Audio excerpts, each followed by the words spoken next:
Welcome to the Biz Bash podcast, where we make biz strategy a piece of cake. I'm Elizabeth. And I'm Cami, but you might know us better as Eliza Ann Calligraphy and Cami Monet. We want to help you, our fellow stationers, artists, and calligraphers, confidently build a profitable and personality-driven creative biz. We're here to share our honest-to-goodness advice and actionable strategies for ambitious artists. So put on your party hat, quit being a procrastinator gator, and let's get this party started. Good morning, Biz Bash babes. Welcome back for another Q and Cake. It's our 10th one. Yay! 10 is my favorite number. This is so exciting. Wait, it is? I never knew that. Oh my gosh, I learn something new about you every day.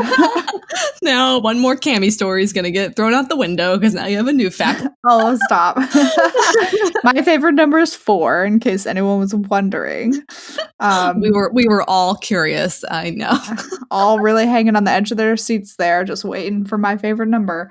All right, guys, you know how Q and Cake episodes work. We basically just dive into it and go for it. So I'm going to go ahead and start off by reading the first question. And this is from Lindsay of Upstroke Creative, and she asked, I was wondering how you both go about sending invitation proofs to your clients. More specifically, do you have digital mock-ups that you then add the client's details to, or do you literally style a flat lay and take a picture of it and send it? I have sent proofs through Dubsado, but never any invitation ones. Since I aspire to do a lot throughout the life of my business, I'm thinking digital mockups are more efficient, but I don't quite know how to tackle the unique add-ons such as deckled edges, 3D details like wax seals, and more personalized elements. Do you guys make your own mockups, or do you purchase them from another fellow creative? So we have a lot going on there, but I feel that we can very confidently answer this pretty well. Yes, I love this question. Let's just break it down. Okay, so do you have digital mock-ups that you send, or do you literally style a sample flat lay and take a picture? Well, I think our answer is we both send digital mock-ups. So we are not doing flat lays. We're not like printing anything. They're all like fake, basically. They're all fake digital mock-up.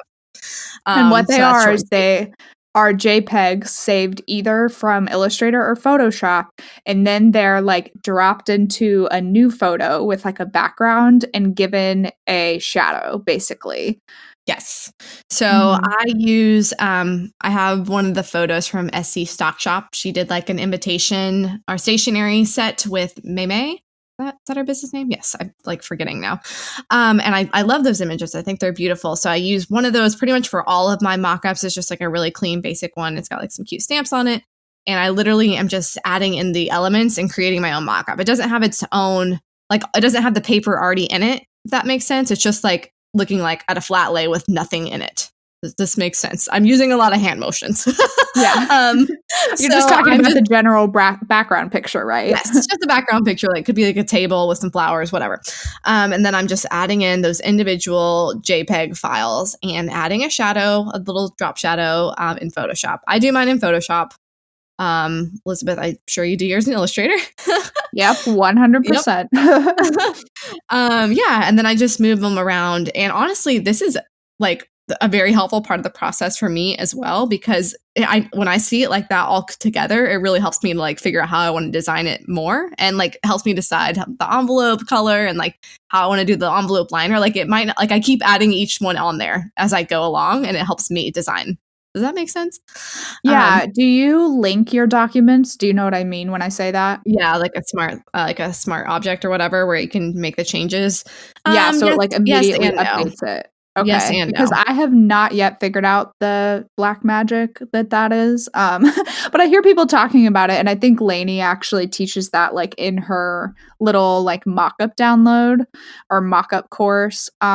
Designed by Lainey has an awesome resource for this if you want to know like all about mock-ups. But I've been meaning to like try to figure that out so I don't have to save the JPEG and drag in a new one every single time, because that gets old. Yeah, I do that. I mean, honestly, I feel like I do it different every single time, but yes. So yes and no. I mean, typical Cami answer, right? Yeah. But yeah. So, and I pretty much use the same one. Like I have the envelope templates and everything in my like little RSVP envelope the way I want to do it. I just change the color of it and just change the couple's name on that like text on there. So yeah. But then, okay, so moving on to the next part of this question, how to tackle unique add-ons like decal edges, 3D details like wax seals. Elizabeth, do you have any insight on this? Yeah, absolutely. Basically, you just like create your own element. So people I know like Shasta Bell of Shasta Bell Calligraphy and Michaela of McBride Calligraphy, they have taken photos of a piece of handmade paper basically and photoshopped it into their mock-ups. So they literally just like take a picture of that element and then they put it in. And this is before it has like details or wording added. Yeah. It's just a blank piece of paper. And then that way they can put the details, they can Photoshop the text and the names and everything on top of it to give their client a good idea of what it'll look like when it's done. So anything that you want to add to a mock-up, just make sure you have like a white background and you Photoshop it and then you can like remove the background. So this could work for scissors or wax seals or spools of thread, like ring boxes even if you wanted. But one of the things that Cami and I have both used is Jen at the Chatty Press has an awesome download on Creative Market. So if you were to go to Creative Market and search Chatty Press, we will put this in the show notes. I'm writing it down. Make a note right now. Awesome. Making a note that you can go there and buy that because that's like a great like starter kit because I use her envelope mock-ups and I think you do too. The envelope liner is like the best. Yeah. Yeah. And then for things like, I don't know if she has wax seals in there or not. She does, and I love them. Have like the stamp or the what am I saying here? The seal or the like actual stamp itself? She has the actual stamp, not like the handle. Oh, okay. Yeah. Oh, so wait. Yeah, the seal. She has the seal. She doesn't have like the stamp with the handle. No, I'm confused. I thought there was one with those, so there is no handle stick thing. Actually, there might be one, but maybe I just haven't used it yet. That's like, so funny. I didn't even realize there was like a wax seal because I've always just like literally take a wax seal picture that I find on Google and then just like, what's that word where you like blur out the thing and then I just make my own. You crazy girlfriend, because that's definitely in her download kit. If you bought like there's two versions of it. There's one of just the envelope, but then there's one that's like an entire wedding suite of all these things, including like silk ribbon and stuff, which is amazing. I have that one. Yeah. I've used the silk ribbon one. Well, there's a wax seal in there. Sometimes I make my own silk ribbon mock-ups too. Like I'll just find an image of a silk ribbon that's tied an invitation and move the invitation, and then I can just change the color. Like I'm not like stealing the image. I'm just using part of it for the mock-up so they can understand. Yeah, tell us how you change the color because I always forget how to do this, but it has something to do with like masking in Photoshop, right? And effects or something. Well, there's like 50 billion ways to do it. I'm trying to explain. Oh, Lordy, just like tell us like the one way you do it. Okay, well, I would put like a layer on top of this one and then create a clipping mask and then change the layer. I need to open Photoshop to think of the words. To change the layer setting so as like make it like a transparent layer. This is literally impossible to talk about. Sorry. Let's see. Let me open it. It's just under like the effects tab, I think, that you apply an effect to a layer to make it like take on the color that you a blending mode. It's a blending mode. That's why I was trying to think of the word. The blending mode for the layer. And so I would make it either like the color or darken or hue or like whatever works best, and then I can adjust from there. And sometimes I add like 5 on there to get to the right color because it takes a little bit of adjusting, and also adjusting like the hue on the adjustment layer also can help to change the color. But that's like the most basic way to do it, even though that wasn't basic. There you go. So yeah, someone might get something out of it. Yeah, someone might understand. They might speak crazy, but it really just comes down to you might have to create your own like. A lot of times I see people being like, I don't like the configuration of the way this mock-up looks with the paper. And I'm like, don't use it then. Just make your own. And then you can change it however you want, because that was always something that tripped me up too, because I'd be like, well, I don't have, like this suite only has an invitation RSVP and this mock-up thing has 5 different paper pieces. You know what I'm talking about? The ones where they're like already in there. Yes, like the pre-made photos, that can be very confusing for people. Right. And those can be very tricky because those don't move. And like it's a great layout, but not every suite can conform to that. So it's just easier to make your own. And some of the great places to get styled stock photos, both with the paper and without, SC Stock Shop, I love. Juliana Mary has beautiful stationery images. Source Co. Who else has some good stock photos? Hot Stock, Kate Mac stock. I mean, there's so many. Or you could just, you could take your own. Didn't you do some of your own, Elizabeth? My gosh, I'm so excited because when I did my portfolio photos, I was like, okay, I'm going to style like a specific flat lay photo with these cute elements. Yes, I did. Oh. I've had my own that I've done before, and I could send you. I have the full gallery back now of those portfolio photos, Cami, so I can share them with you.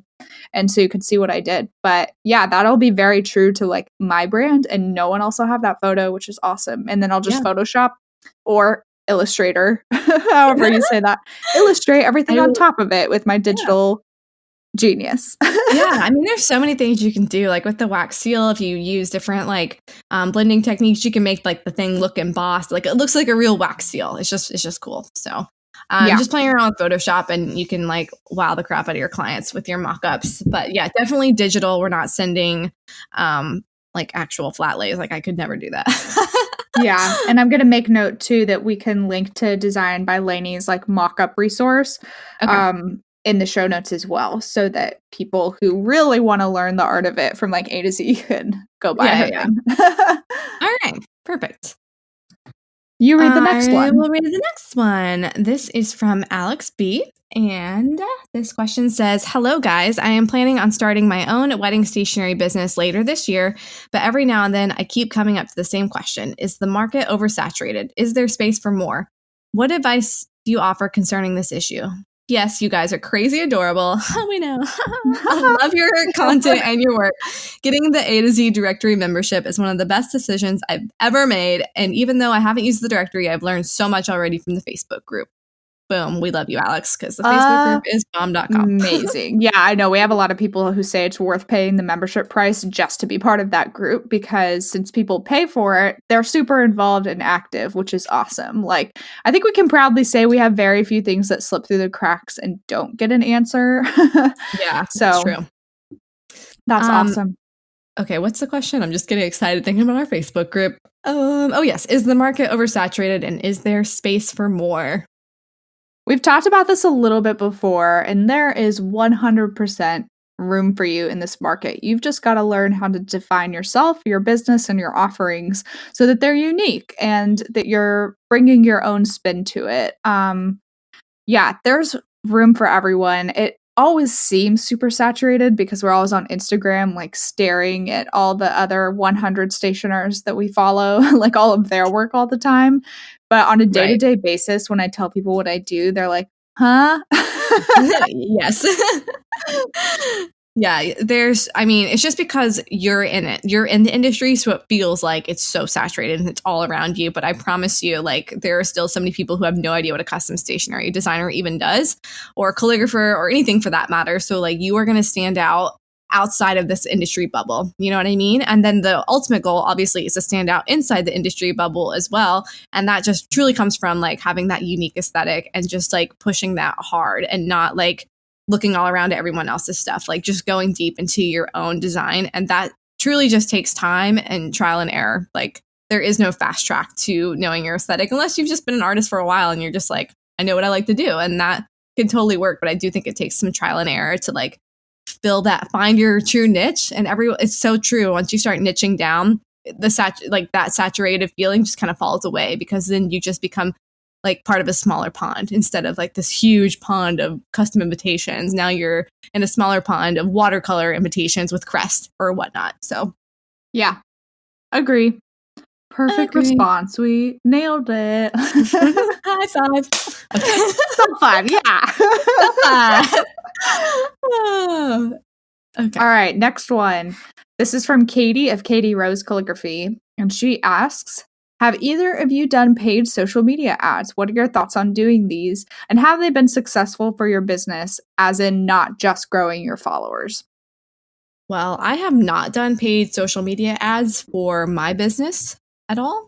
Agreed. No, I haven't done any. And I know like boosting your post is not the same as doing like an ad. So don't do that.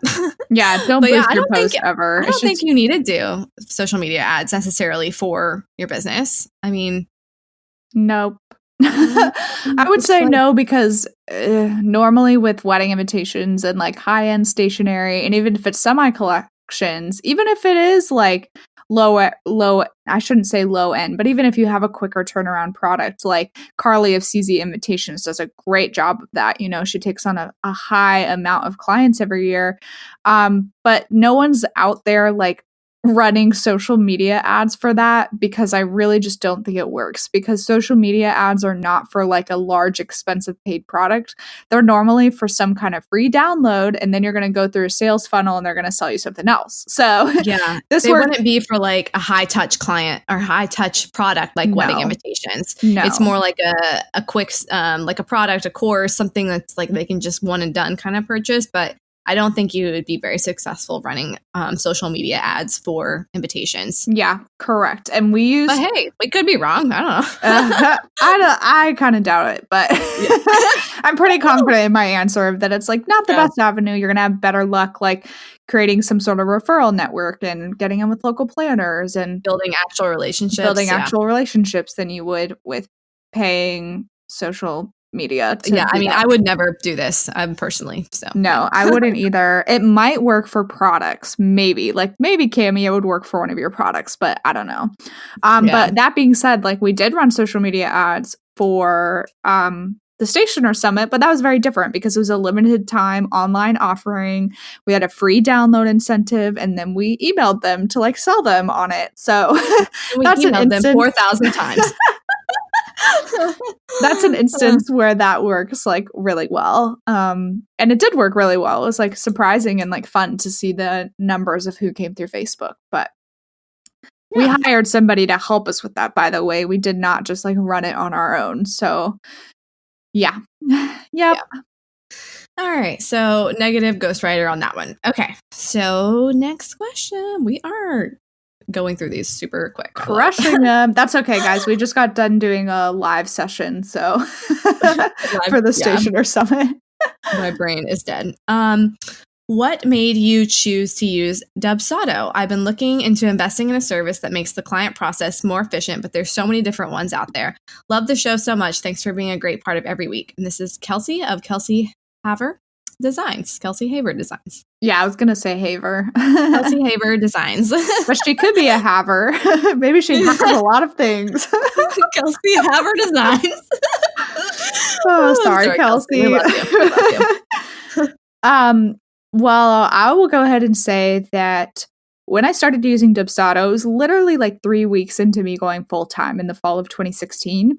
And I actually had a little stint with HoneyBook first. So also, by the way, I think it's like pretty split between stationers of like who uses HoneyBook and who uses Dubsado. So they have their like a couple of 17 hats and Tave, whatever it's called. It's just Tave. Like one or two. Tave. I think you're getting too fancy.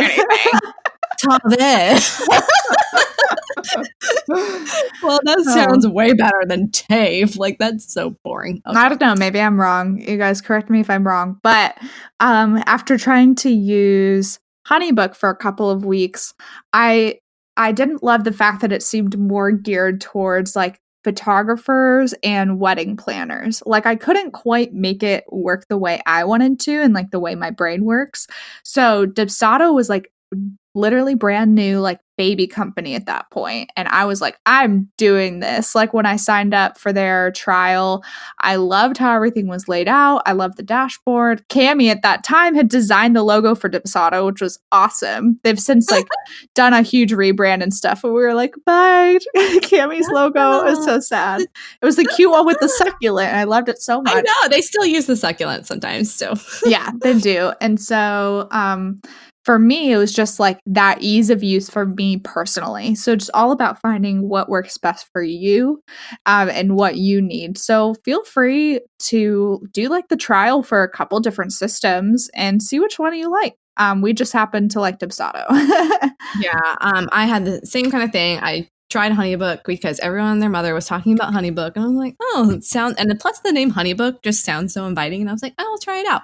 When I first started my business, and I tried it out, and I literally felt like the oldest person alive, and I was like, this does not work with my brain at all. Like I just like felt so technologically challenged using HoneyBook. I don't know what it was.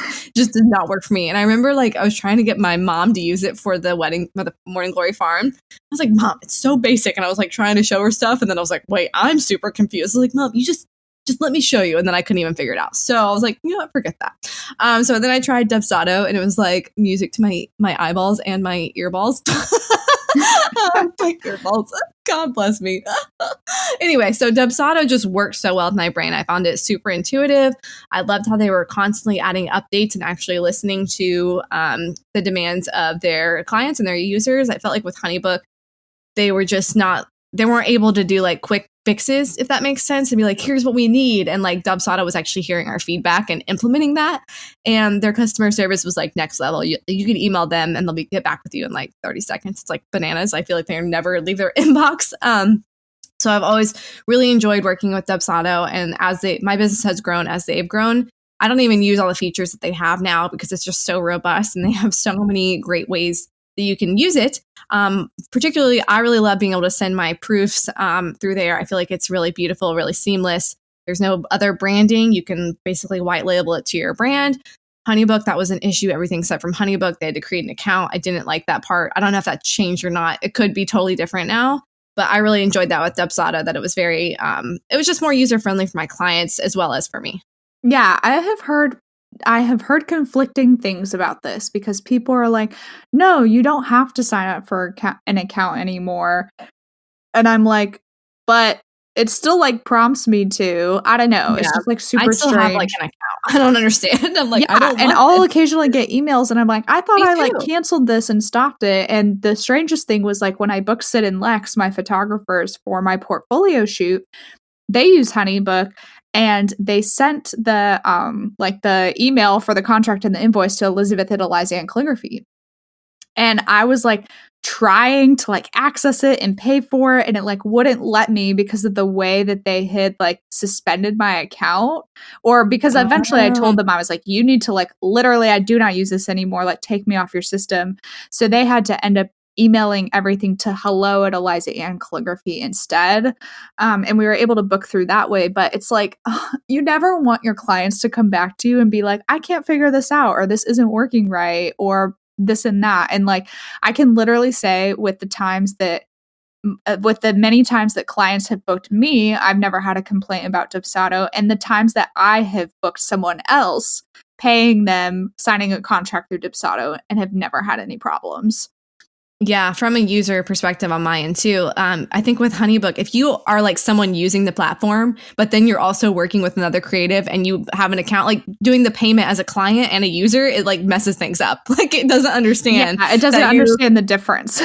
Yeah, exactly. So like, and also like adding you to different workspace. I don't know. I was like very confused by it all. But yeah, I haven't had any issues with Dubsado on my end, or as a user's end when I was paying someone who used Dubsado, and my clients have all just like raved about how easy everything is to use. So yeah, that's all I'm gonna say on that. That being said, there are some people in the industry that have started to like use HoneyBook and enjoy it. So if you had questions about HoneyBook, I think Kelsey of K Kelly Designs is one person, and then Lainey of Design by Lainey. She did this whole comparison between Dubsado and HoneyBook.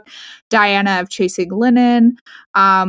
I think Jessica, Simply Jessica Marie uses HoneyBook. Yeah, Simply Jessica Marie. Sierra Claire of Sierra Claire Fine Art. Victoria of Design House Amora.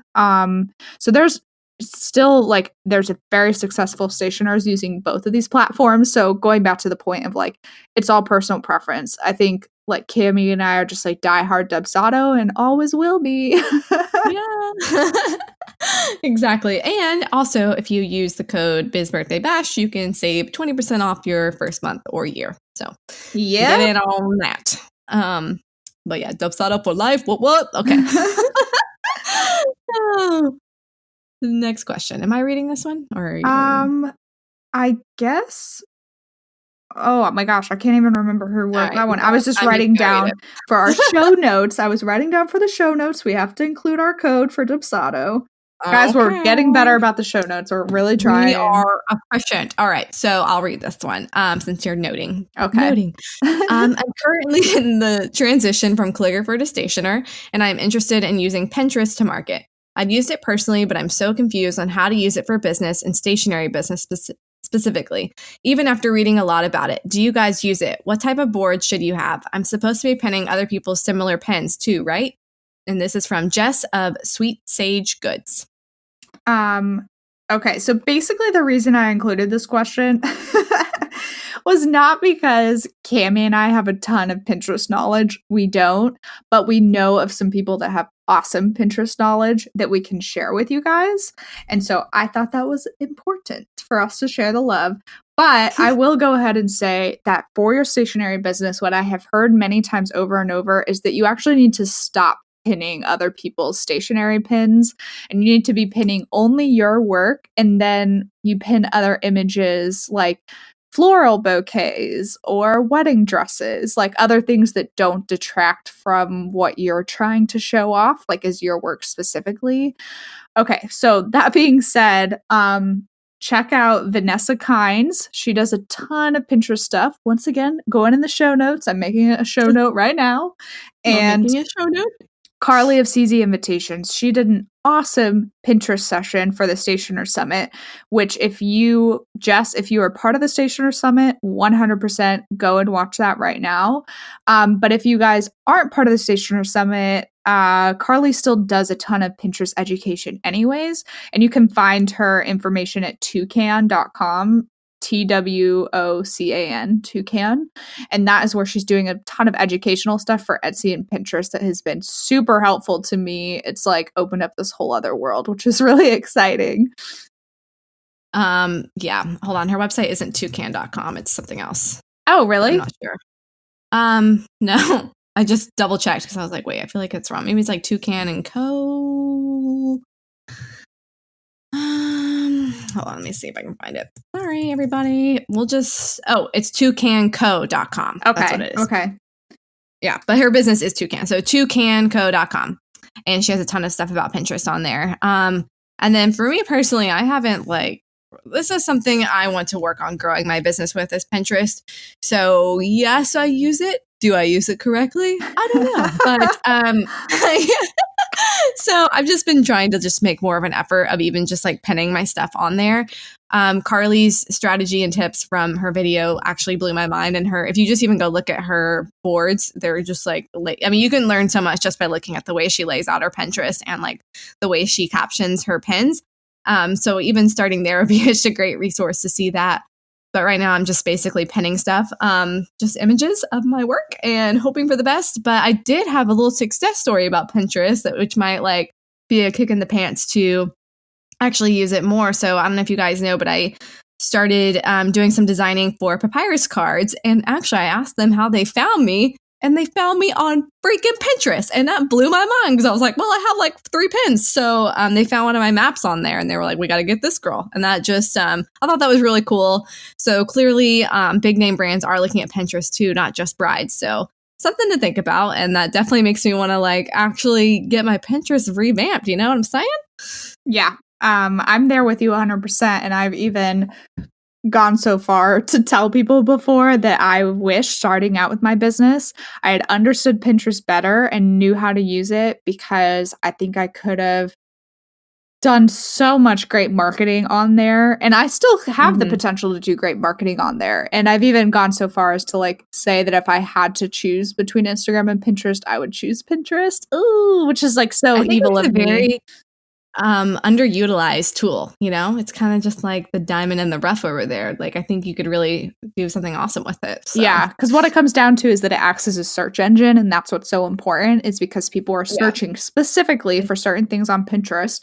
So if you're uploading your stuff for custom wedding invitations and that's what they're searching for, you want to be found by them. Where do you go when you get engaged? You go to freaking Pinterest. I mean, it just makes sense. It makes sense. And people ask all the time, what's your Pinterest board for inspiration and all this stuff? And I literally didn't touch Pinterest until well after my wedding. I had no idea how to use Pinterest or anything. I just didn't do it.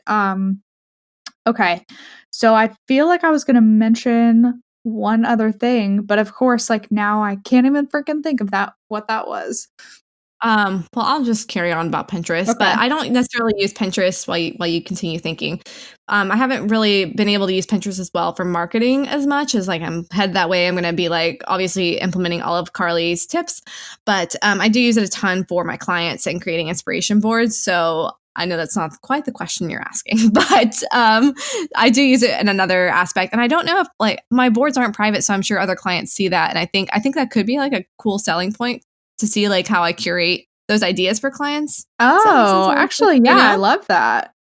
Because those are all there, and it's kind of fun to just like go through and browse. But also my Pinterest like started out as personal, so obviously there's still all kinds of old crap on there. So I try to hide boards that aren't relevant anymore. But anyway, so Pinterest is something we're going to be doing a lot more research on and a lot more strategizing, implementing going into 2020. I know both of us will be. Yeah. So maybe we can revisit this in a new episode once we actually learn more about it for ourselves. Yeah, I agree on that a lot. And I just want to like learn how to like create cool pin content too, because like that's where you get the most traction is by creating unique pins and uploading them and hope that they get shared, not by just like creating beautiful boards or whatever. Right. So like Carly goes like really into depth about like how you use Tailwind and all of this stuff. And I literally paid for my VA to take the Vanessa Kynes Pinterest course so that she could like understand better how to use Pinterest for me on my behalf. And I was going to say too, the one funky thing about it is they actually did an update recently, and I really don't like their new iPhone update, but maybe they'll switch it back because now it has all these like weird, like it's like bubbles almost. And then there's like all this like black. I don't know. What the heck? I don't love it. I'm gonna go look. They're making changes all the time, just like any social media platform is, but they specifically have like a follower feed now too, just for people whose boards you follow, which is interesting. So it's more like Instagram-y than ever before. Oh, I actually kind of like it. It looks bubbly. Yeah. I don't mind the bubbles, but go to your like homepage and then it's like really dark. I don't know. It's interesting. Wait, mine isn't. Did you do the dark thing on your phone? Nope. I did for a hot second today, and then I switched it back. Me too. Okay, weird. Well, mine's not doing that. I'll send you a screenshot so you can see. Have you updated your app? How the heck would I know that, Elizabeth? Jeez Louise, I think I have everything together over here. I didn't even want to update my phone. It just did it.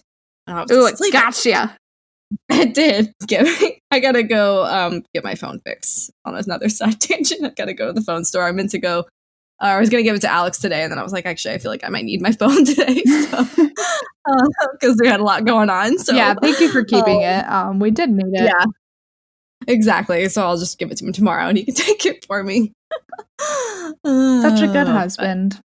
I know, he's the best. And he delivered me a latte. Oh my gosh, he's the best. I love you a latte. I love you a latte.